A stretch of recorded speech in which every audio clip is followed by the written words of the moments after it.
I was teaching 6th grade at a middle school here on Maui. And I had spent the whole summer getting my classroom ready, so I was really excited. And I was happy, and that's how I started. And then a few weeks later, I got a piece of news that pretty much changed my whole disposition and pretty much changed my life. A piece of news? Yes, I was a single mom, 2 teenagers, and one of my children made a choice that changed our lives and gave me a sense of not feeling successful as a mom and looking at becoming a grandmother. Wow. So I was overcome, I was frustrated, I was disappointed in myself, and I had a lot to think about and considered the possibility if what I was teaching at home wasn't being learned, then what are the chances that what I was teaching in my classroom wasn't working either? I took stock. I had a reality check of who I was in relationship to the people that I loved and cared about, and believed that I needed to make some changes. And the people that I thought would give me the best advice for how to do that would be my students. The 160 kids. The 160 kids, yes. And you were a health teacher? Yes. These are the kids that saved my life and turned what was a personal challenge into an amazing story that I get to share with you today. So thank you. How old are these kids? They were 11 and 12. And you're a father as well, right? I am. And this is mainly grades 5 and 6, is that right? 6 and 7. 6 and 7, Yes. great. Well, let's get to the story. Keep on going. I went into my classroom and I basically said, I have a problem, and I am the problem. I want advice, and I want your opinions on how I can become a better teacher and a better mom. And the reason that I'm asking is because my experiences at home are teaching me that even though I have good intentions to be the best parent that I can be, that there are things that I need to improve upon, things that I need to change. And I believe that's true for me at home, and I believe it's also true for me at school. So you asked those 160 kids for advice. For advice. Yes. I need your advice, please. And I'd like to share with you what they said to me. What did they say? They said, we're happy to talk with you if you will take notes, do not lecture, do not judge. Don't be an adult. Yeah, don't say anything to make us feel bad for telling the truth. And I said, I can do that. I can do that.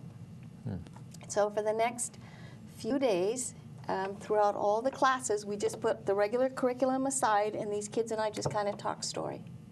Shared. Yes.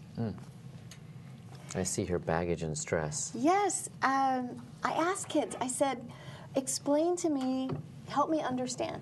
If you have, not all of you, but many of you have very committed, caring, loving parents. You have dedicated teachers.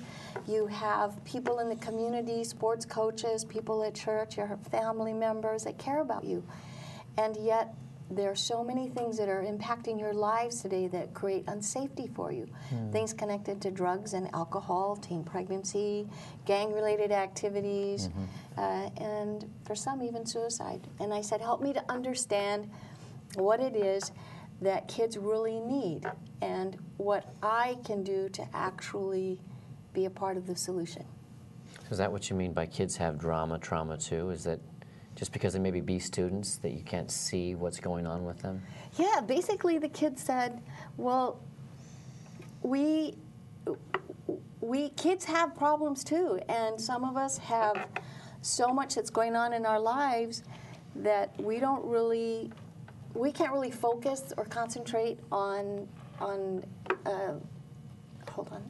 English or math or social studies or science. We don't really care because we just bring our bodies to school. And we're sitting next to the kids who have some problems going on, but they're still kind of coping. And then in the same class are like the kids that love school, school loves them. And we're all mushed together. We have the same teachers who have the same expectations for class assignments, homework, and tests. They said some of us are making it and some of us aren't. And I said, well, when I look at you and I look at your faces, it's like I can't tell who lives on the beach, who's homeless, who lives in a gated community. I said, just by looking at you, I can't really tell what the specific needs are that you have. So could you be specific and help me to understand? I remember as a child feeling at some point like school was a refuge, you know, so being an A student was like a way for me to get away from being at home when home wasn't safe. Does that sound like something you might have heard then? It was true for me when I was growing up, definitely. And when the kids started to talk about what their reality was, one kid in particular said, well, when my sister started 6th grade, she was really cute, my mom was really calm, and the two of them got along really well. And then a few months later, my sister started wearing like cardboard hair, big earrings, and she's always got the iPod, and my mom is just always stressed out. And I said to her, well, what happened to sister? And my mom said, well, that's puberty. And so I asked my mom, I go, well, what's puberty? And my mom goes, shh. And so this kid says, well, shamed her. Yeah, how are we supposed to talk to adults and ask adults for information for things that adults are not comfortable talking about? So that's one of the things that we need. That's really powerful. It is. He's got the little text phone here and the iPod. It's a great picture, isn't it? Another kid said, no, Miss Gaddis, I know that there are two of me. There's one of me like for my grandparents and my teachers and when I go to church and I'm all good, but when I'm hanging out with my friends, I'm like totally different. And sometimes I get the two of me mixed up and I get into trouble. So I need information on how to think correctly. Which one is the real me? Interesting. Other kids said, it's really hard when you're a kid and you're going through a lot of changes. You get moved around a lot. You're the smallest kid or the new kid in the school. Kids said, how do you cope with changes? And how do you deal with things that you don't have any control over, like bullies and homework, bossy grown-ups, and peer pressure? There's a lot of stuff that we need to know just for coping with changes, things that we don't have control over in our lives. Majority of the kids that I talked to all said that they knew someone who has a drug and alcohol challenge. And all the kids said, Ms. Gaddis, how do you care for someone who doesn't know how to take care of themselves? And as the years have gone by, that number has increased from about 80% to almost 100% today. Right. Wow. Drugs and alcohol. Sorry, I'm not the cause. I'm not the cure. I can't control it. That's a great message. That's a real important message for kids, that they are not the reason that parents and loved ones are using drugs and alcohol, and they are not the cure. They're not the solution for that particular problem, and it's absolutely true that they cannot control it. I've heard the same said about divorce with parents, that Yes. the children are not the cause and can't Yes, control it. that's They true. certainly feel responsible, though, although they're not the cause. Yes, and that's a whole other set of personal challenges, right, that children are going through today. One of the kids, and it could even been in my own home, you know, some kid said, my mom is really busy. I love my mom, but she's always at the soccer field or community service or PTA, and how do I get my mom just to be with me?